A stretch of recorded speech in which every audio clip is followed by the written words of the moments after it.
To another episode of the Ultimate New Orleans Sports Show. Thank you very much for being here with us. This show, of course, is a proud collaboration between our friends here at WWL and the Locked On Podcast Network. This is the one, the only, Doug Mouton. I am Ross Jackson. If you put us both together, you get two monochromatic outfits. You can't tell, but we're literally the opposite of one another. And we are here for a pre-Seahawks edition of the Ultimate New Orleans Sports Show, as I like to call it. Pre-Hawks. We're going to dive into looking at what's going on for the New Orleans Saints this weekend. Yeah, and Jeff Nowak from WWL Radio and Ricardo LeCompte from here at WWL TV are going to join us after the break to break it down with our full panel. But I want to start with this. Yeah. Look, everybody, every national projection, Las Vegas for sure, all predicted the Saints to be either the worst team in the NFL or one of the worst teams in the NFL at the beginning. But 2 games in, statistically, they're not at the bottom. They're pretty much in the middle of the pack. Now, they are 0-2. They're at the bottom of record. Right. But it has looked better than the record. Yeah. Do you take any positives from 2 close losses? Yeah, and I think if you're the New Orleans Saints, you take every positive possible from those 2 close losses. We knew that going into the season that the story of this year was not going to be about the record or even really the scoreboard in some cases. It was going to be about what do they look like week 1 versus what they look like week 18, and is there progression there? And just from week 1 to week 2, Doug, I feel like we've seen progression from this team. I would agree. And look, I mean, they are both losses, but they're in both games. I love the fight to the end. I see a lot of positives, and I know my friends make fun of me for that, but this is not a year where the results are the most important thing. It's about what it looks like, and it has not looked bad, and we're just getting started. All right, speaking of just getting started, we're going to show you now what is on the menu tonight for this edition of the Ultimate New Orleans Sports Show. And by the way, we're going to go 30 minutes on Channel 4 and then 30 minutes on the WWL Plus app. We call it our large plates on the menu. First of all, the big ticket items. Of course, Mike McDonald and Sam Darnold. We're going to break down the Seattle Seahawks, and we're going to talk about Spencer Rattler, whose numbers were way better in week 2 than in week 1. Then the small plates. Yeah, that looks like a familiar face, doesn't it? Well, it should. That's Clint Kubiak. That's the offensive coordinator of the Seattle Seahawks, formerly of the New Orleans Saints. We'll dive into a little bit about what it is that Seattle is going to look to do, and we'll take a look at some of the big weapons for the New Orleans Saints, including this guy, Juwan Johnson, who I think is on track to continue his big role in this New Orleans Saints offense. He has had an enormous role in fantasy football circles. He's been one of the revelations of the early season, and he's getting the ball in the end zone too. Now, our dinner guests, as we mentioned, are Jeff Nowak and Ricardo LeCompte, and we do something we call the last call. That's right. And you have dubbed it what? A drink and a think. A drink and a think. We give a final opinion, and we have a drink. And we're not just having it old-fashioned. We are having a Mouton's old-fashioned. That's right. And I will say this, I have made a lot of Mouton old-fashions in my day. All right, look, here's one of the things that came up a lot today was Seattle has got 4 interceptions, which is second most in the NFL right now. But the fact is, they've also given it up 4 times. It's one of the ways these 2 teams are very even right now. Total offense, they're within 2 yards of each other. Total defense, the Saints are a skeech better, but they're both middle of the pack. Turnover margin, they're 0-0. And then the quarterback rating, which I think is super important every week. Spencer Rattler has actually been a little bit better than Sam Darnold at this point. What do you think about Spencer Rattler in the first? Has he been, from your expectations, a little better, a little worse, about the same? How would you say? Yeah, I would say a little better. It's not that I expected him to underperform or anything like that. I expected him to be fine in terms of being a young quarterback in the NFL, right? But I think that he kind of soared above that expectation a bit, especially last week, where he put up career highs in completion percentage and passer rating, 118.1. It was his first ever passer rating that cracked 90, and he went all the way up to 110, pretty solid there. And then he also had 14 straight completions at one point. I think he's kind of settling in with what Kellen Moore's building for him. Yeah, look, it's one of the things I want to talk about with Ricardo and Jeff. We have talked a lot about what his runway will be, and but man, I think in 2 weeks he has extended whatever you thought it was. If he can deliver, I think mid-pack quarterback ratings, the Saints are going to win some games. Yeah, because that is going to keep you in games. Look, everyone projected the Saints quarterback to be in the bottom 3 or 4 in the NFL, and he has not been at this point. Yeah, a lot of times you see like those roster rankings before the season, and a lot of times the Saints were 31, 32, and most of the time roster rankings are really just quarterback rankings because that's what everybody looks at the roster to be. In a lot of cases, that's what they were trying to say about them, but I think the Saints have come out a little bit better than expected. Yeah, absolutely. All right, we're going to bring our guests on in a second, but first I want to tell you that this edition of the Ultimate New Orleans Sports Show is brought to you by Banner Chevy, home of the 60-second trade appraisal. And also brought to you by our friends over at the Geraldine Nissan over in Houma with more than 300 new Nissans in stock. Yeah, and we have the logos backwards, and by the JPSO. Make a difference. Join the JPSO family today. Log on to jpsojobs.com.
All right, everybody, welcome back to the Ultimate New Orleans Sports Show here on WWL. We thank you very much for being with us. Doug Mouton, Ross Jackson here. We've expanded. We have our panel here. We've got the one, the only Jeff Nowak from WWL TV. We got a lot of ones and onlys. Yeah, lots of ones and onlys. And we have Ricardo Lecomte, the one, the only. One of a kind. One of a kind. One of one. Remember that. Truly. As we continue on with our conversation here, Jeff, look, expectations weren't super high for the New Orleans Saints here. Through 2 games, how do you feel about their trajectory so far?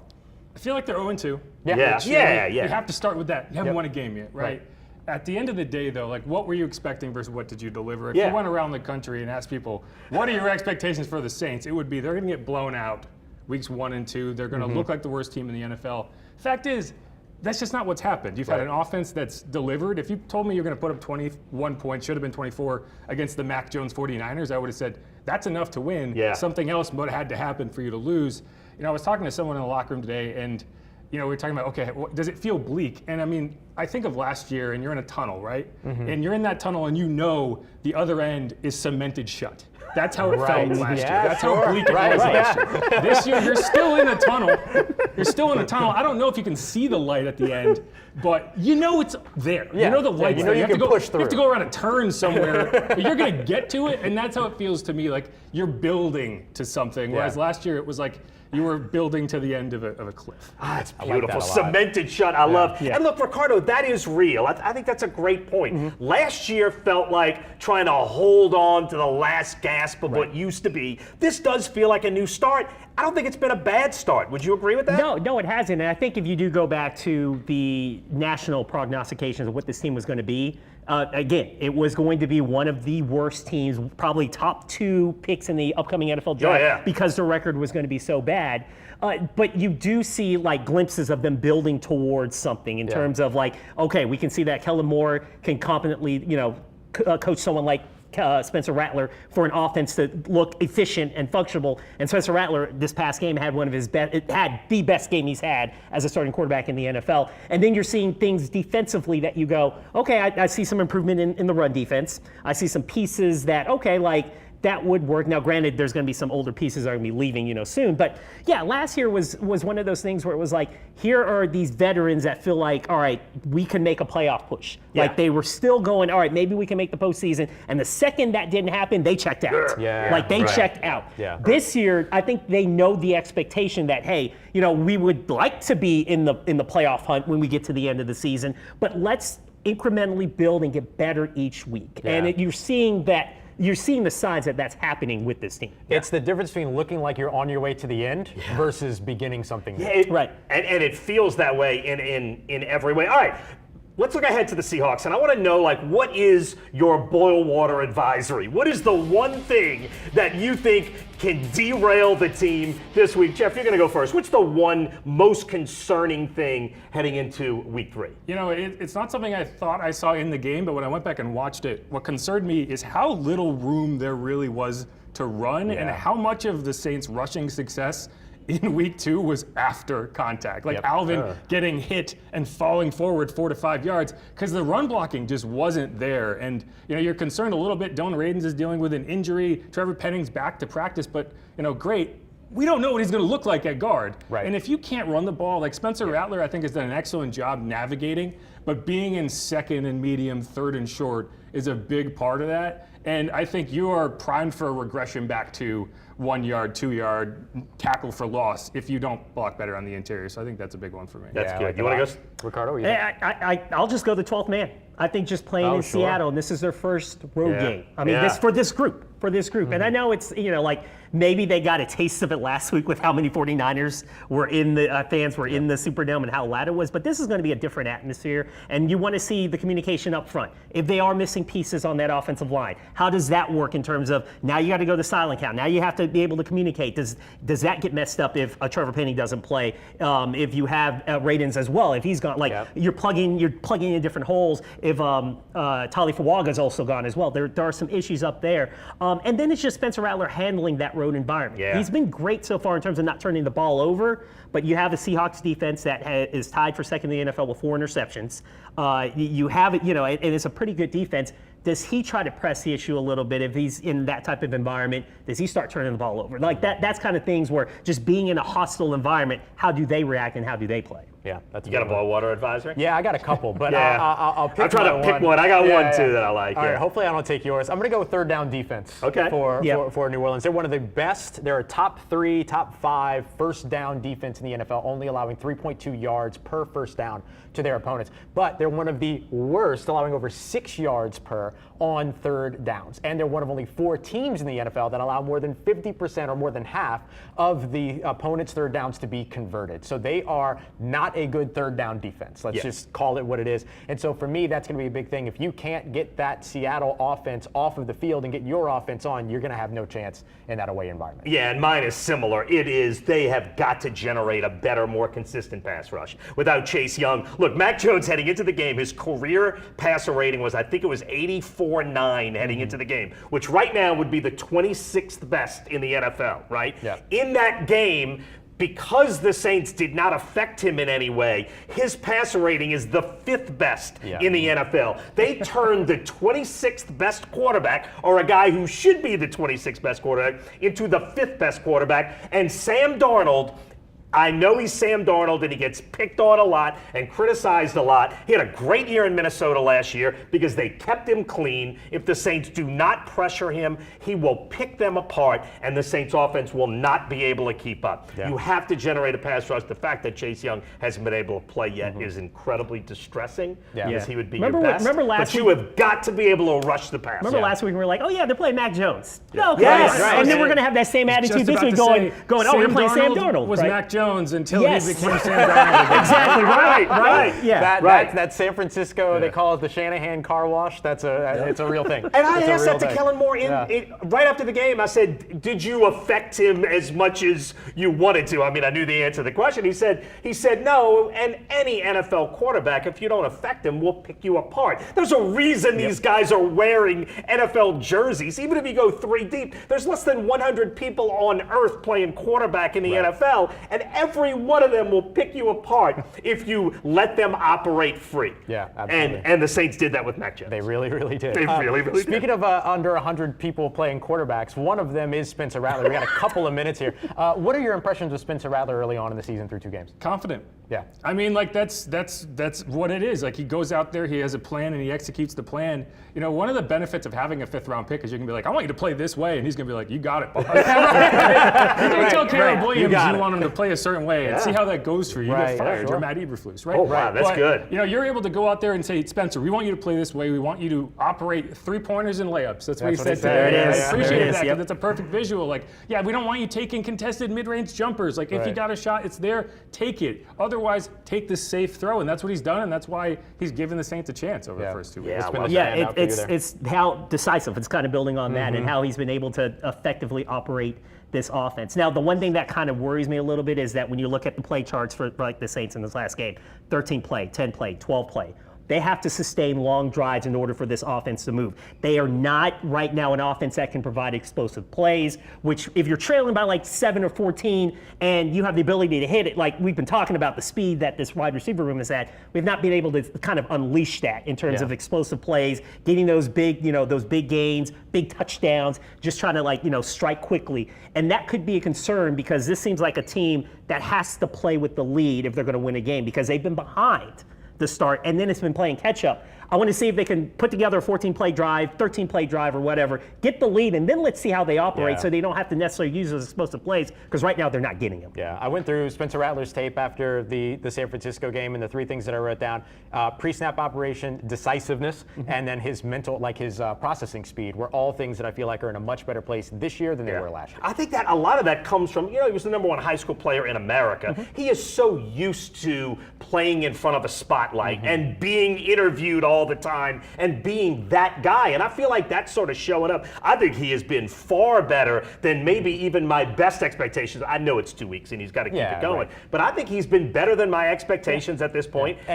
And he's given the Saints a chance. And still room to grow. Like there's still a ceiling to hit for him and there's still opportunity there. Robert Saleh, defensive coordinator for the San Francisco 49ers going into the game, said that Spencer Rattler would be household by the end of the year, as in a household name that everybody would know. I think that's high praise. And then of course Spencer Rattler came back after that and had his best game of his career. I think that was the buttering up. And then when he realized that he actually could do it, he was like, oh, you know what? I was right. And going back to what you said, his intended air yards, which is a stat we were watching with Drew Brees near the end of his career, when everything was a check down, is among the least in the NFL. He's not throwing the ball downfield. That's one part of the game that has to I'll give you the other stat is time to throw, which is among the lowest. I think coming out of week 1, the only 2 quarterbacks who had a faster time to throw, Aaron Rodgers and Matthew Stafford. Which, you want a guy who is confident enough to go through his reads, but at the same time, get the ball out of your hands. And that's what he's done at an elite level. All right, you know what time it is? It's time for our last call. A drink and a think when we're back here on the Ultimate New Orleans Sports Show. Thanks for being here with us.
And we're back here on the Ultimate New Orleans Sports Show. Thanks so much for being here with us. Jeff Nowak, Doug Mouton, Ricardo Lecomte, Ross Jackson, a.k.a. some guy.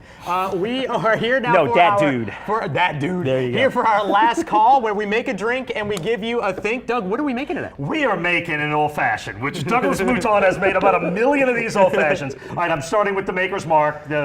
Look, $25 bottle, brilliant bottle, the 46. I go 2 full ounces of that, right? Ooh. So it's a full shot. Then the bitters, the Angostura bitters, I use 2 dashes, and then the orange bitters, I go heavy on the orange. It's I 6. love the orange. Yes, and I put a giant slice of orange is already in each. Like, I'm trying to get a head start by making a few of these. And then I make my own simple syrup. this, look at the Like, I even have a logo. label on it. Not available in Simple stores. syrup. Yes. It's 111, simple. Okay. A cup of sugar, a cup of water, and a tablespoon of vanilla. Vanilla and bourbon are like peanut butter and jelly. Yeah, absolutely. They go together so well. And when you make your own syrups, you can actually reduce it a little bit, make it a little thicker, and make it better than any commercial syrups. And I put a little more. I like them a little sweeter. It's about 2/3 of an ounce, somewhere between a half and 3/4. So it's a little sweeter than most people, but it's a full 2 ounces of bourbon, and that's my drink. Absolutely, Take us away. I love that. All right, so as he makes a drink, we're going to start off with our thinks. Jeff, why don't you start us off here? Your last call, what stands out to you? What's the last thing you want to mention today? Well, I mean, first, I'm just thinking back to when my mom used to pack my lunch with vanilla and bourbon. What a household you grew up in, man. They are the peanut butter and jelly of the cocktail world. PBJs. For a take, this is week 3, the most important game of Spencer Rattler's career, and it'll just be the most important game until the next most important game. But sure. What you have right now is the benefits being a 5th-round pick, which is low expectations that you can deliver on, but then the negatives of being a 5th-round pick, which is you got to keep doing it, or you turn into a pumpkin, and suddenly that timer that for the Tyler Shuck button just starts right up that's again. a big thing. What he has done over the first 2 weeks is giving you something to think about. Hey, we're not just trying to figure out when Tyler Shuck's going to go in. Hey, maybe this guy is our starter. You go out to Seattle, you look rattled, no pun Nice. intended. Great run. You throw a bunch of interceptions, you just kind of the shine comes off, and suddenly we're right back where we started. So this is important for him. He struggled on the road last year. He has to back up what he did the first 2 weeks. Because, again, that shine can go away very quickly. Wow, I love that. That's Yeah. a great take. Yeah, that's really good. Yeah, no, it's funny with that. It's funny. We've kind of almost pushed the timeline of when we thought We Tyler really Shuck. I think have. we pushed We it back because really I thought it have, was going to be 4 games. The way he's been playing right now, I think he's been moving on. I've been actually impressed, one, for the muscle memory that Doug Mouton has, making his Mouton old fashions. Yeah. They're great. That is impressive. That was outstanding. That was. Oh, good. All right, good. And Yeah, speaking I've done of it. impressive, I did it last night. Yeah. the person who's been impressive to me the first 2 games, and I know the pass rush hasn't been great for the Saints, but I think Carl Granderson has had a great he start has. to the season. 3.5 sacks. He's tied for the NFL lead with Harold Landry and some guy named Myles Garrett. I've heard of him. Yeah, Heard of he that guy. may be one of the best defensive, but I just like how he's been able to start the season. Remember, we've had a complete change of defense in terms of systems, and he had to basically prove it this offseason that he could be one of the guys that Kellen Moore, that Brandon Staley can rely on, and he certainly has been able to be that guy. He has this just relentless pursuit of the ball in both games, against the run, against the pass. He's just there on every play. I think he's had a great start, and he's been a big bright spot for that pass rush. Without Chase Young, he's been the guy who's been carrying the load so far in these 2 games. So shout out to Carl Granderson. Yeah, shout out to Carl Granderson and his motor. All right, can I make a quick toast to Jamie Mouton? Today's my wedding anniversary. yeah. 30-something years. Can I do one as well? My 5-year-old son Trey. Yes. His birthday was yesterday, so And this happy is what he's birthday. having for birthday? He's having PBJs, but not this time. All right. Cheers. Cheers, Take a New little Orleans. sip there. Yep. Oh, that's pretty good. That's the Mouton old Yeah, fashioned. that's Feels like pretty I'm good. having a drink at the Moutons. Woo! Okay, what you I got? love that. All right, so for me, I think this is. I don't want to steal from Jeff on the Spencer Rattler side of this. So I'm going to pick a different player as the most important offensive player going into this game. And to me, it's running back Alvin Kamara. Alvin Kamara in Seattle has always been outstanding for whatever reason. There's something about playing in Seattle that's always worked for him. He's had 3 games up against the Seattle Seahawks in total in his career. All 3 have been wins. He has 3 touchdowns. All 3 of those games went over 90 yards receiving. All 3 of those games went over 50 yards rushing. So he has been an all-around big-time threat for the New Orleans Saints anytime they're taking on the Seattle Seahawks, and in particular has performed well on the road there. What travels? Defense and the run game. So that's going to be a big part of this game will be Alvin Kamara. Okay, and then mine is Juwan Johnson and what he has done Yes. through the first 2 games. I told you he's a fantasy football revelation nationwide. He has been a focal point of this offense. I think he will continue to be. I know he's had some drops. I know maybe he could have made the catch in week 1 that would have tied it up, but I think he's been really good, and I think he has a huge upside. I like Juwan Johnson. And we are just about out of time here, and I want to tell people, we are going over to the WWL Plus app. If you don't have it, it's a free download for your smart TV. Come back and join us. We're going to go back up at 7 o'clock and go a half hour on the Plus app and deep dive into some of these subjects. But for now, thanks for watching this edition of the Ultimate New Orleans Sports Show. Cheers, everybody.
Welcome back, everybody. It is the Ultimate New Orleans Sports Show overtime here on WWL Plus. Thank you very much for joining us. In case you didn't catch us live on Channel 4, we still appreciate you. We're very happy that you're here. This is Doug Mouton. I am Ross Jackson, and we are joined by our good friend Jeff Nowak from WWL Radio, as well as our good friend Ricardo Lecomte here from WWL TV, continuing our conversation looking ahead to Week 3 from the New Orleans Saints and the Seattle Seahawks. Yeah, we did 30 minutes on Channel 4, and now we're going to do 30 more minutes on the WWL Plus app. All right, Jeff, well, let's start with the Seahawks. When you look at that team, what is the first thing that jumps out to you?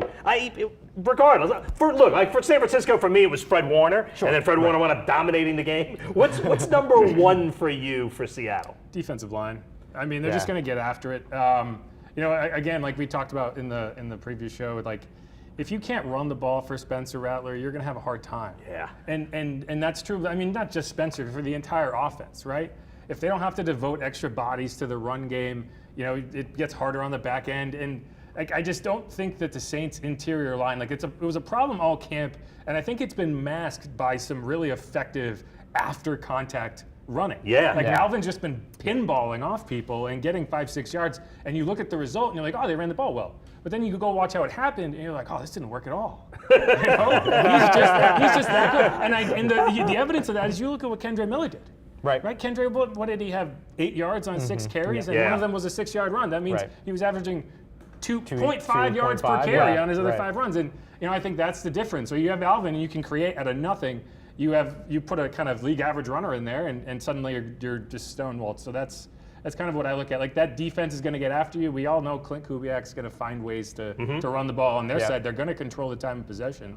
So that's it for me. Yeah. Ricardo, what you got? What you got? Yeah, it is funny because it's like, I know fantasy people look at Seattle and go, which running back should we start? Should it be Zach Charbonnet? Yeah. Should it be Kenneth Walker? Right. Because the way that Clint Kubiak has used both is just, I'm using both, and whoever's kind of like the hot hand, I'm going to go to. So just kind of seeing that wide zone when they're running that, I want to see how effective that is a system that we all got to see last season. Really like, did. we're very familiar with what Clint Kubiak can do. I want to just see how it plays out and just see how Sam Darnold operates, because again, last week we were like, Mac Jones is starting. Oh man, I feel great about the Saints getting a win. It's Mac Jones. Like, come on. Mac Jones. And for the first 6 passes in that game, it felt like we're going to get the Mac Jones that lost, that got shut out in New England 2 years ago, and he looked awful, got benched in the second half. But once that third down happened, where that penalty kept that offense on the field, he got into a rhythm. And when he got into a rhythm, that 49ers offense was humming. If Sam Darnold gets in a rhythm early, look out. Look out. And so that's kind of what I'm saying. The run game will be the run game, that wide zone. But Sam Darnold, ultimately, if he gets into a rhythm, he's going to pick apart the Saints, just like Mac Jones did last week. Well, let me ask you something, Ross. Right off the bat, Ricardo mentioned that wide zone run, which we saw all year last year from the Saints. Are the Saints built to stop it? Uniquely now, actually, in a way, because of the fact that they run these sort of wide 9, so I'll explain that in a sec, but wide 9 pass rushers. And so they actually get the opportunity to be further outside than they were last year. So when you're playing on the defensive line, you have techniques that you'll play, and those techniques are dictated by where you're lining up along the offensive line. At the middle is 0, and then it goes from 0 to 1, relatively out to 9. There's some weird stuff that happens between there, but that's the idea, and it goes out mirrored on either side. All the way out towards outside the tight end, that's when you're lining up in sort of a wide 9 formation. That's where that wide zone, wide, see what I'm saying? Wide zone rushing game wants to go. They want to get outside those tackles. And so having guys like Carl Granderson, who you mentioned in the preview show, as well as Cam Jordan, Chris Rumpf, maybe Chase Young. You know what would make it work better is Chase Young. Who is a really good run defender, just as well as he's just as well as he carries the tag of a pass defender, or excuse me, pass rusher. He's a very good run defender. But with that, and with those players being lined up outside the tight ends like that, you have a little bit of more of an opportunity to beat that wide zone attack to the point of attack and try to flush those back inside. Yeah, to me, my one factor is Sam Darnold. Yeah. And I said it a few minutes ago, affecting Sam Darnold, because I think you could get one of two Sam Darnolds. You could either get the Sam Darnold who, when protected in Minnesota, did a great job of picking apart defenses, or you could get the Sam Darnold when pressured that is a mediocre NFL quarterback and is now on his 6th stop, and there's a reason for that. And how much you pressure him determines which guy you get. Right. And so how you pressure Darnold will determine if they throw up 28 points, the Saints can't win. They can't win because a lot of the things you said, I don't know if they can exploit this defense for a lot. I think they can score some, but if Sam, you gotta contain Sam Darnold. He's the linchpin to me of this game. Well, I'll tell you what's driven me nuts. Like, what's really peeled my grapes over these first. Peeled your Grind grapes. my gears. Really grind my gears. Wow. The Saints have been elite at forcing 3rd and longs. Right. Elite. I'm not. This is not me being hyperbolic. They have forced 3rd and 7 or longer 17 times over the first 2 weeks. If you had to guess, how many times do you think they got off the field? They should get off the field 14 or 15 out of the 17. I would say 70% of the time you should be getting off the You field. should get off the field, most 70 of is the good, time. yeah. So what number do you think it is? Oh, I don't know. It's It's probably- 60%. 7. It's They got off the field 7. 7 of 17 times. So 10 times it was oh, converted. So Got it, seven, got it, seven okay. times total. well, there but was yeah. a couple Yeah, 7 penalties. total. There was a couple. Yeah, of but that's did the math and for that's us. 3rd and 10, 3rd and 11, 3rd and 14. 41%. Right? That's how much you're getting So off. they're getting so off that the team field. is converting Yeah. at 60% of the time when they're That's 3rd and 7 or crazy. longer, they've actually been. 60% is good all the time. They have a Right. better You know what I mean? Not on percentage. 3rd and They have 10. a better percentage of getting off the field on 3rd and 6 or shorter. Right. Which is try to figure that one which out. is Right? wild. And Well- here's the thing. I'll tell you exactly why it's happening. Well, one is coverage, but 2 is Chase Young is supposed to be there in those situations. He's paid to feast That's in you. 3rd That's on you, and Doug. 7 or longer in obvious passing situations. And if you can't pressure the quarterback, Right. they're going to eat you up. Yeah. If Christian McCaffrey has time to run a 14-yard comeback, Yeah, no. which is what he Which did. is out of the backfield. Right. Out of the Yes. Out of the backfield. backfield. Yeah. Well, he motioned out into the Yeah. slot. Yeah, but it's right still- there, yeah, like, but he's- yeah, yeah. you're asking Pete Werner to cover Christian McCaffrey 14 yards downfield. You know how long it takes for the running back to get that far Yeah. and come back? Yeah. It means you're not pressuring the quarterback at all. Yeah. And it's like, Sam Darnold, Mac Jones, doesn't really matter. Could Yeah. be Spencer Rattler. If you let him sit in that pocket for Yeah, that no long, doubt. he's going to convert. And that's Yeah, what's a been lot of driving people me have been nuts. really upset about what they're seeing from the Saints secondary, but it's hard to cover for It's 5 so or hard. 6 seconds. In the I don't NFL, think it's yes. on the secondary. Yeah. And I said it's on you, Doug, because Chase Young was your He's my guy. Yeah. Look, I did a whole thing about how Yes. I think he's going to have a breakout year and 12 sacks, and then he hadn't been able to play and didn't practice on Wednesday. There's so still time. He can still get to 12 sacks. not if he plays 9 games. I mean, he can. I was but like, it's- there's time until it gets to like game 6. And Yeah, there's still he's time there. now. And I then didn't say there's anything still about time. 6 weeks from It's- now. I yeah. said I there's think time if Chase now. Young plays in week 2, you win. Yeah.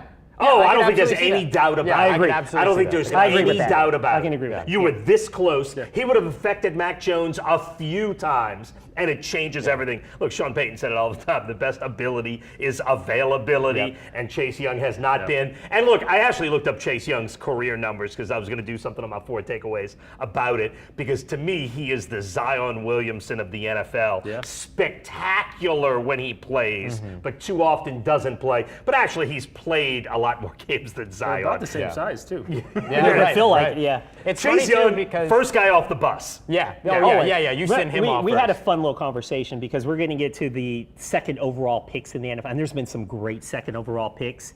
But then, like, could he be one of the worst busts of all time as a second round pick? And then there's like, I think there's like Zach Will. Like, there's other guys who've been terrible, right? Yeah. But Zach Wilson was 2. he was number 2 overall. But like, there's been some really, like Von Miller was number 2 overall. Oh, Like, there's been some really like spectacular guys, and like now Chase Young is kind of like teetering right now. Like, if he doesn't see the field, like, you know, when you're second overall pick, generally, I'd say about 70 to 80% of the time, you are not only like an impactful player, but you're like Pro Bowl, like need all to be. pro type player, and he hasn't lived up to that. I still think he's going to have one season when he has 15 sacks. Oh yeah, like he's gonna take It off. could at still some be point, this for sure. season. It could He's still just be got to this season. get on the field. Like I still key. think that he is a very impactful player. Yeah. Just got to get out there, and it's frustrating because the longer he goes without being out there, like he's never going to play. Yeah, and you might be never gonna be there. Never. And you might wonder, why are we talking about the pass rush so much when we're talking about a team that is tied for second in the NFL in sacks?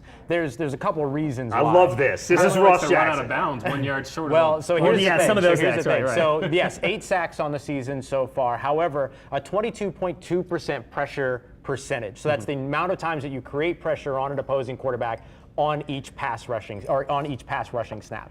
And so that is 30th in the NFL. So last year, when they were in the middle of the league in pressure and in the middle of the league in sacks, this year they're at the top of the league in sacks, but at the bottom of the league in pressure. So the pressure to sack conversion is there, but we called this a little bit fool's gold in a way. Yeah, fool's You started gold. to reference it when you're running a quarterback out of bounds at the 1 yard line, or sorry, at the line of scrimmage, that's considered a sack. Saints had 2 of those when it came to Kyler Murray, and then there was the one against Mac Jones where he just kind of fell down. Right. And so those Because three, he's Mac Jones. right? Mac So Jones. 3 out of those 8 have, I don't want to call them asterisks, but they have a lot of context to them. So that's one of the reasons why we're talking about pass rush, even though this is a team that is tied for second. for That's sacks why in you the don't read NFL. into sack numbers as Right. much. No, you Or- don't. Or it's pressure. It's a lot of that pressure rate. Rewatch Remember last the game. season, it was a lot more pressure rate, but they didn't Right. finish with the sacks, Yeah. but they were still affecting the quarterback. Yeah. But yeah, it is a lot of like, Mac Jones sacks is a standing by sexy. himself. Even Yeah. Chris Rump's strip sack.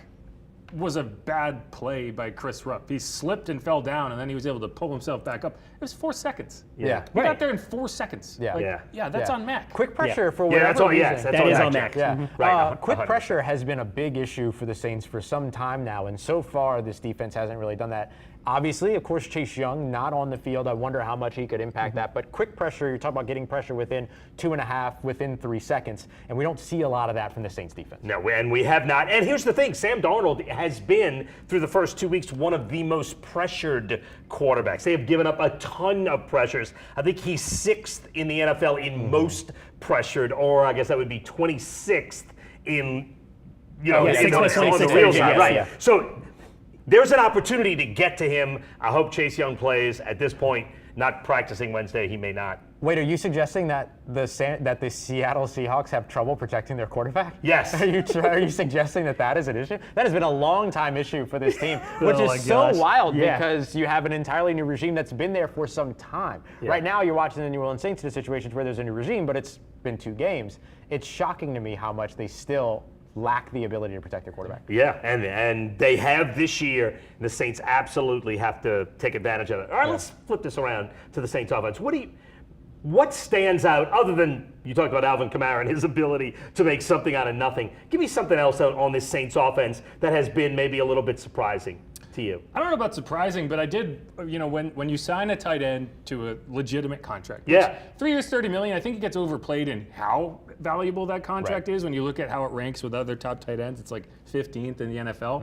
But when you pay your tight end that much, my expectation is that you're going to draw plays for that guy. You're going to get him the targets. And I won't say it's a surprise, but it's been a pleasant result. That's what's happening now. There was a couple drops. The number should be a little higher. It would have been great if he could have held on to that touchdown. And then we'd be talking about, the entire league would be talking about, whoa, have you guys seen Jawan Johnson? Right. Instead, it's just like, man, he's a usage monster. Yes. I mean, you're talking 19 targets through 2 That's weeks. crazy. With 2 drops in. I don't call the one in the end zone a drop, but a missed Oh, I opportunity. don't call that a drop Right. either. Just No a great question. defensive play. Yeah. But, and I appreciated when he made the 2 drops, his response to that was, I'm going to jump as high as I can and hurdle this guy, whether he's going low or not. Yes. Yeah.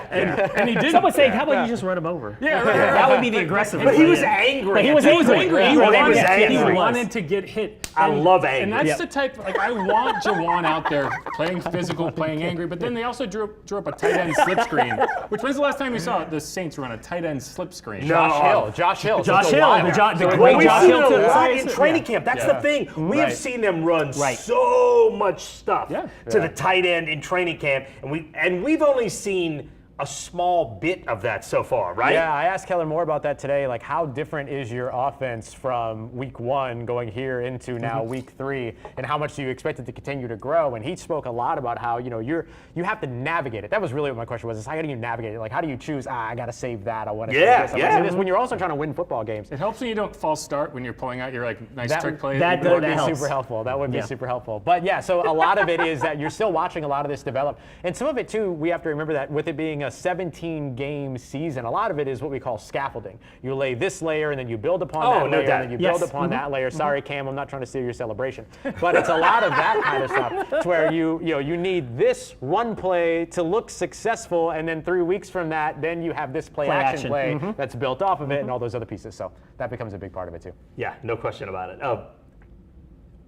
Going back to Spencer Rattler, I love that subject.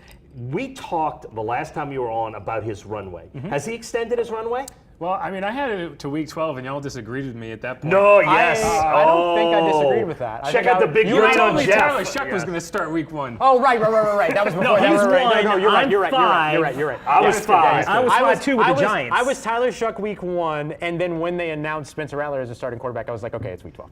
Steel trap here. Yeah. Sorry, you got it. No, I mean, to me, it's still like week 12 made sense, and it was going to depend on how Spencer played to get there. I still think week 12, but at the end of the day, if he goes out to Seattle and plays well, if he goes out to Buffalo and plays well, obviously 0-4 is going to look bad, but if you have a quarterback who's playing well, you stick with him, right? Like, I don't think that you're looking at it and saying, when do we put Tyler in?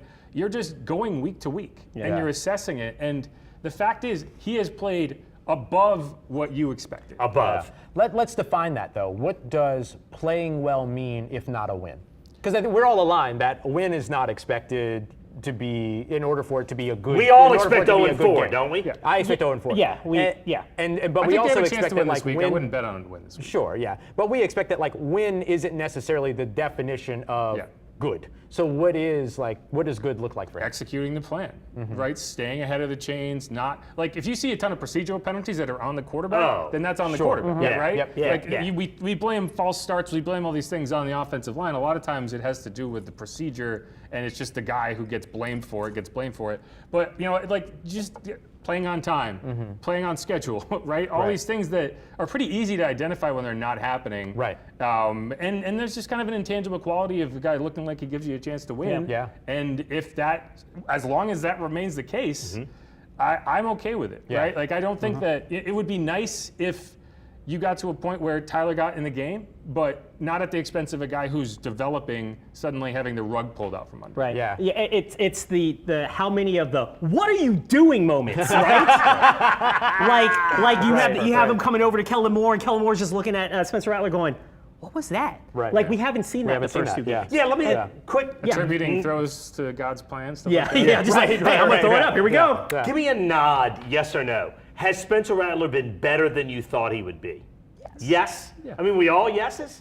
I mean, that says it all right there. He doesn't it? hasn't turned the Absolutely. ball over through 2 games. That's I mean, what I was come going to on. say. Right. Yeah, that That's- was the big thing. He had the fumble at the end of that game, but that kind of was what it was. Like that was more about the offensive line for me than it was about him and whatever that slick stuff was that was going on the field throughout the game. But I would say like adding to your list, not turning the football over with egregious, interceptions and things like that. I will say too, one of the things that has really stood out to me about Spencer Rattler and so far this New Orleans Saints offense is that towards the end of the year last year, when the Saints got the ball and they were down 1 score and they had an opportunity to drive, and when I started writing my gamer, because I knew what the results of that was going to be. Yes, Wow. Yes, I'm admitting here. But when it came to these first 2 games, when Spencer Rattler, Kellen Moore, and that offense had the ball at the beginning of the game, it was like, let me wait and see what happens. That Let me wait and see what same happens. thing happened to me because Yeah. I was talking to Doug in the press car. Here's a little behind the curtain, and I'm writing the game story for our website, and I was like, I got to change the whole thing. Change the whole I had to change the whole thing. Blow and it I was up. like, and I have to get late to Kellen Moore's press conference because I have to change the whole thing because, yes, they're not out of the game. They literally are not out of the game. And remember, they are Juwan Johnson making them one ridiculous catch away from making things interesting against Arizona, where we go, are they going to go for 2? Are they going to send it to overtime? All right, can I call a quick I 20? have a quick question. Yeah. If they did score that touchdown, do you think Kellen would have gone for 2? I said go for 2. Why not? I think I'm he would. always win the You think game. he does? I'm always there. I said pro go for 2, but I don't think they would have. I think they would have kicked Kellen it. Moore's first start, he didn't even call timeouts at the end of the first half. I think he's playing it safe. Yeah, He's that was playing my it thing. safe, right. but I say And- with all that momentum, And go the for 2. old school logic is At home. kick the extra point and tie it at home, Right. play for the win on the road, Yeah. and I bet that's what he would have gone with. All right, I'm calling a quick 20. I'm making myself another drink. You want to kill that, and I'll make you one too? yeah. All right, I'm going back over to the bar. Ross, you're in charge Yeah, of this guiding is- this This conversation. is a Mouton peanut butter and jelly sandwich. by the Mouton way. peanut butter and jelly sandwich here, as we like to call it. All right, so, okay. Wait, before you start, Yeah, no, please. I do want to shout out the muscle memory. I'm just hold filling you on, up. wait, yeah. You can knock it down if you The want. muscle memory that Doug Mouton has in making his Mouton old fashions is impeccable. Like was he's incredible. just It was like amazing. up, and All it's done. Bourbon goes in first because basically an old fashioned is flavored bourbon. Yeah. So the bourbon, I always feel like the bourbon has to go in first, and then all the flavorings sort of dance with it. I love that. Oh. I love that. It just dances. All right, so you mentioned the defensive line earlier, Jeff, about being one of the things that concerns you most about what Seattle has to offer going up against this New Orleans Saints offense. So to me, that also translates into the New Orleans Saints offensive line being something that I don't want to say that you're concerned about because I don't want to speak concerned for you. about it. But yeah, what's kind of your measure on the offensive line and what you've seen so far this year? Well, a big part of it is I don't think Fuaga's right out there. And, he's playing through a lot. He's dealing with a back injury now. You add that to the knee. The knee wasn't listed on the injury report, which I did find odd. I think it's just one of those situations that it's going to be there all year. And that right side of the line has just become a massive problem. Yeah. And I think the Cesar Ruiz kind of hate train is a little discourse. overblown. Yeah, The discourse, yeah. just because, for whatever reason, when it's a guard and you get to see clips of a guard getting beat, it's the Andrews Pete thing all over again. Right. But I do think he's struggling. Yeah. And if you have a struggling right guard with a wounded You got to start. Right. And a right chair. tackle, Yeah. that's how the game ended. Yeah. Right? Yeah. Right. Like Talley, I think he had a solid game, but when it came down to that final moment, he needed to get out of his set, and his kick step got him nowhere. And it's his left knee that's bothering him. And when you're coming out as a right tackle, you got to put all your weight on that left knee and kind of get out of there. You're a 300-pound dude. He couldn't do it. Was it Bryce Huff? Is that who it was? Yes, it was Bryce Huff. Yeah. He's a pass rushing specialist. His whole job is to get out as quickly as possible, get around you, and get to the quarterback. And that's what he did. And it's like that's the biggest moment of the game, and you're getting let down by a guy that I think was hurting. Yeah. As the game went on, it got worse and Yeah. worse, and that cost you the game. And so that's what concerns me is you got a lot of injuries. You got a lot of guys who aren't playing up to where they could be, and it's just the margins for this team aren't that wide, and that's going to lose you games. Yeah. I'm not a medical expert, but I have knee issues as well because I don't have an ACL. I tore it when I was playing basketball in high school. But it's the general this hurts, you overcompensate, and you do right. Sure. So This this happens, is and so this happens, to on that point with Tali Fawaga, he's not going to be right until he rests and sits. And the way this is going to go, if he can play, he's going to play. But He's a he tough is dude. not. He's not gonna- He's not a gonna tough dude, and he's going to gut it out. But when you're not right like that, you're not going to be as effective. And yes, that last play you're talking about when Bryce Huff is able to get around the corner, able to strip Spencer Rattler and kind of change the game there on that 4th and 2, he's not right. Yeah, the offensive line, and this is where I'm like, if Penny can't play, if Radens can't play, you are, it's like alarm bells. And as you mentioned, that Seattle front, they will go to work if they have guys, second, third string guys they're working to. They're gonna eat up Spencer Rattler, and that maybe we'll start seeing Spencer Rattler be rattled a little bit. But that's why I think it's even impressive what Spencer Rattler is able to do, despite all this stuff, despite the run game inefficiencies outside of Alvin Kamara being able to do his thing and be special, despite the injuries and just everybody not really being 100% in that unit. The fact that he's able to perform that he's been doing that's a good sign. That's a good sign that you're seeing at least Spencer Rattler being able to almost elevate that offense despite that. Yeah, Spencer Rattler sacked 4 times over the course of the first 2 games, 3 of them in this last game up against the San Francisco 49ers. Yeah, you bring that up. One of the things that stood out to me when I went back and watched it was there was 3 separate times the Saints had their protection set. They kept the back in and to pick up the blitzer, to pick up the free rusher, and he just whiffed. Yeah. There was 2 sacks. Or no, there was 1 sack, the first sack coming off the right side that Alvin just didn't pick it up. He was there and he just got around him and created pressure. He tried to get out, didn't get it. There was another play later in the game that got negated by a penalty, but again, it was Alvin in the hole, just not getting the block. Kendre had one too. And I don't know if you noticed this, but when we were out there watching practice today, one of the first things they were doing for running backs were working on blitz pickups.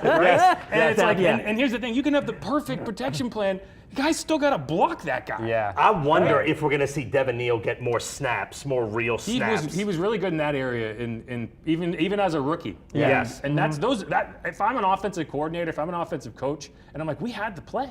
Yes. All you got to do is stand That in front matters. of that guy. Your It does ability matter. to pass protect as a running back matters. No block, no rock, as they say. The one thing I'm hoping for out of this offensive line, I want to see the entire one group Together. one time. Are we This is going always- to? This was the thing a couple years ago to where it was in 2023 where the offensive Everyone line, got injured, and it was just you're just piecing it together. Yeah. Just I get it. you take a duct tape and just I just all want right. to see what you might have in a best case scenario one time. We did for the first 2 weeks of last season, and it was magical. What a great time. Let's just bottle those 2 weeks of people going, the Saints may be the best team in the NFL. And the NFL They did- Network, they hey, did- they Mr. did. Mouton, we need you on the NFL Network. This team is great. You and Jamie They Erdahl are actually- now friends. They actually did bottle that. It's in Doug Mouton's vanilla simple syrup right now. That's what it is. Yes, it is. Doug, I have a unique question specifically for you. We talked a lot before the season began about the wide receiver room and how small it was, and then the Tiny. addition of Devon Vele and everything, Yeah. how that could potentially help. What have you seen from the wide receiver room so far, and what are your thoughts on it? Well, I haven't seen anything that has elevated my belief in them. Sure. Right? We haven't seen any running play, and Kellen Moore talked about this today, get to the second level and get away and turn into a big play. And a lot of the breakout plays, not just getting to the second level, but getting beyond the second level, is wide receiver blocking, and you're not going to get it with this group. You're just not. This group is small. They're not going to knock people on their butts. They're just not. You're hoping your running backs can just beat the DBs when they get out there, because Brandon Cooks and Chris Olave are not going to maul people in the blocking scheme. You know, you bring that up. I actually think Rashid has been a good blocker for this team. And I didn't bring him up because I think he's been the best of the He's group. been developing, over the last couple of years, just developing into a very, very good all-around receiver, and we just talk about him as a deep threat. But 100%. He's impacting the game in so many ways. He's one of my favorite players. Yeah. Like, I really hope they can find a way to extend him after this year, because he's a great young player. He really is. Well, when you brought up the wide receivers, the one thing that sticks in my mind right off the bat is the intended air yards that I brought up a few minutes ago. Right. They haven't let these guys just run.